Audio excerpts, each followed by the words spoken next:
జై సీతారాం. అతని చదువు పూర్తయి ఉద్యోగంలో చేరిన వెంటనే అతని తల్లి పేరుతో బ్యాంకులో అకౌంట్ తెరిచి అతని జీతం మొత్తం ఆమె అకౌంట్లోకి ట్రాన్స్ఫర్ అయ్యేలా ఏర్పాట్లు చేయాలి. అతనికి ఏమైనా ఖర్చులుంటే అమ్మను అడిగి తీసుకోవచ్చు. అతని తల్లి అతని గురించి, అతని వ్యక్తిత్వాన్ని గురించి యోగ్యతా పత్రాన్ని ఇవ్వగలదు. అప్పుడు చూడండి, అతని తల్లి కళ్ళలో ఆనందం, గర్వం, దర్పం. అతని జన్మ తరించదు. అతని తల్లి రుణం కొంచెమైనా తీరినట్లు కాదు. పూర్తిగా తల్లి రుణం తీర్చడానికి ఎవడికి ఒక జన్మ సరిపోదు. అదే అతని తల్లి గర్వంగా తలెత్తుకుని బ్రతికే నిజమైన సాధికారత. అది అతని తల్లికి ఒక కొడుకుగా తన మీద తానే ఇచ్చే సాధికార ముద్ర. అతడు ముందు ముందు దురలవాట్ల జోలికి పోకుండా, తప్పటడుగులు వెయ్యకుండా అతన్ని నియంత్రించగలిగే సాధికార దండం. తల్లిని ప్రేమించే, గౌరవించే యువకుడు మీకు భర్తగా దొరకడం మీ అదృష్టం కాదు. అలా చేయడం అతని తండ్రిని అవమానించడమా? ఎంత మాత్రం కాదు. తండ్రి సంపాదనాపరుడే కదా. ఆయన ఆర్థిక స్వాతంత్ర్యం ఆయనకుంది. నిజానికి అతని తండ్రి కూడా తన తల్లి విషయంలోనూ, భార్య విషయంలోనూ అలాగే చేసి ఉండాల్సింది. కానీ అప్పటికి నేను లేను, నా ఈ సిద్ధాంతమూ లేదు, ఇలా చెప్పిన వాళ్ళు లేరు. అదంతా గతం.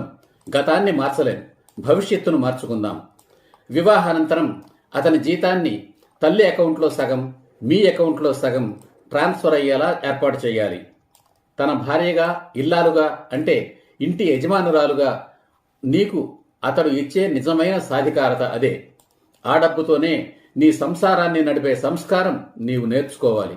అంటే నీవు పొదుపుగా ఖర్చు చేయడం నేర్చుకోవాలి. సోంబేరితనం, దుబారా ఖర్చు చేయడం అలవాటు చేసుకోకుండా ఉంటే అదే పొదుపు. అతని తల్లి దగ్గర ఉన్న నీ భర్త జీతం భద్రంగా ఉంటుంది. మరోసారి చెబుతున్నా, నీకే కాదు మీ అత్తమ్మకు కూడా డబ్బుతో ప్రయోజనం లేదు.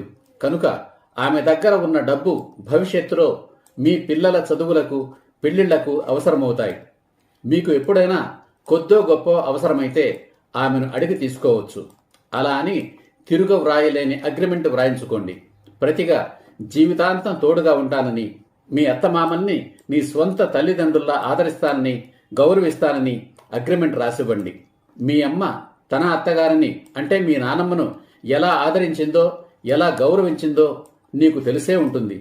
నువ్వు మాత్రం నీ అత్తగారిని నీ స్వంత తల్లి కంటే మిన్నగా ఆదరించు, గౌరవించు. ఒకవేళ మీ అమ్మ తన అత్త పట్ల తప్పు చేసినట్లయితే అదే తప్పు నువ్వు కూడా చేయనవసరం లేదు. అప్పుడే నీ భర్తను నీవు గౌరవించినట్లు. ఈ వీడియో నచ్చితే లైక్ చేయండి. జై హింద్, జై సీతారాం.